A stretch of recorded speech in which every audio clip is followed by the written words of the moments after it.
Hello, sports fan. This is Stephen Hill at Sports Choice Plus. I'm bringing you a very special breakdown. We're going to be covering the Indiana Pacers taking on the Boston Celtics in the Eastern Conference Finals. Before I get right into that, I want to make sure you're subscribed to the YouTube channel so you can get all the updates and all the breakdowns. Without further ado, let's get right into it. Looking at this matchup here, this is going to be a style of different contrast. And when you think about this, the Boston Celtics are a top-heavy team. The Indiana Pacers are a much longer team that uses a 10-man rotation. The Boston Celtics are not looking to play with anybody in this series. Tyler Halliburton is going to have to get everybody involved in this series. He's going to have to make the initial push to get everybody involved because this team is not going to last long if they have to essentially go up against Boston, and it's a mano-a-mano matchup where you're just star versus star. From the standpoint, Jaylen Brown and Jason Tatum, those are your two guys that are going to be your 1-2 punch that's consistent. You have to understand the way that they move. They move off of each other, they play off of each other, and they seem to have good games on the same night. It's oftentimes you have one that will take the lead early in the game and then the other one will kind of finish it.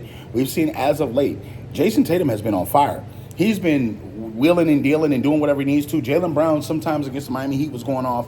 But that last series against the Cavs, you saw Tatum force his will.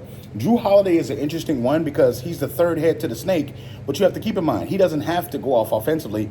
Sometimes his best work is on the defensive side of the ball. Slowing down the guards that's on the other side or making it harder for them to get their 20 points or 30 points per game. That's where Jrue really shines at. Jrue Holiday can still shine on the offensive side, but you got to think they have so many different guys that are unselfish, that are team focused, that are going to get in the mix, play defense, take charges. Al Horford is going to be big in this series because you got to think you may not have Porzingis. Al Horford can give you valuable minutes. You got to think Kristaps Porzingis may not start this series, but he possibly could show up in this series. And it's a lot of style and contracts. Derek White is somebody that's going to come in on that second unit, that's going to give you a spark. He's going to be a big X factor every halftime. Every halftime coming in that third quarter, you could see him sparking off the bench or the second quarter or the fourth quarter.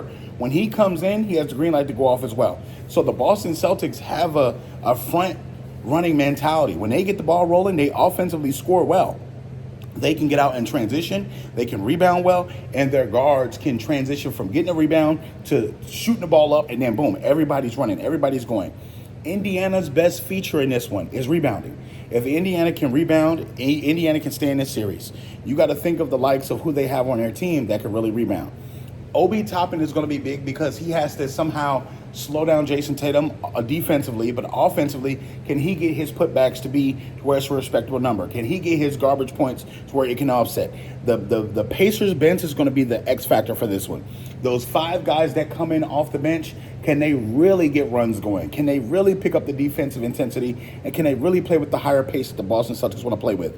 At this point in time, both these teams are who they are. The better team right now on paper is the Boston Celtics. I feel like the Indiana Pacers can push them, but only to 6 games. I think Boston is too well put together right now, and they are on a destruction mission to meet the Minnesota Timberwolves in the NBA Finals. So I'm picking the Boston Celtics to win this one in a 6-game series. All you Boston fans, all you Pacers fans, get in the comment section. Definitely check out Sports Choice Plus on the YouTube channel for all the updates, and we will see you on the very next video.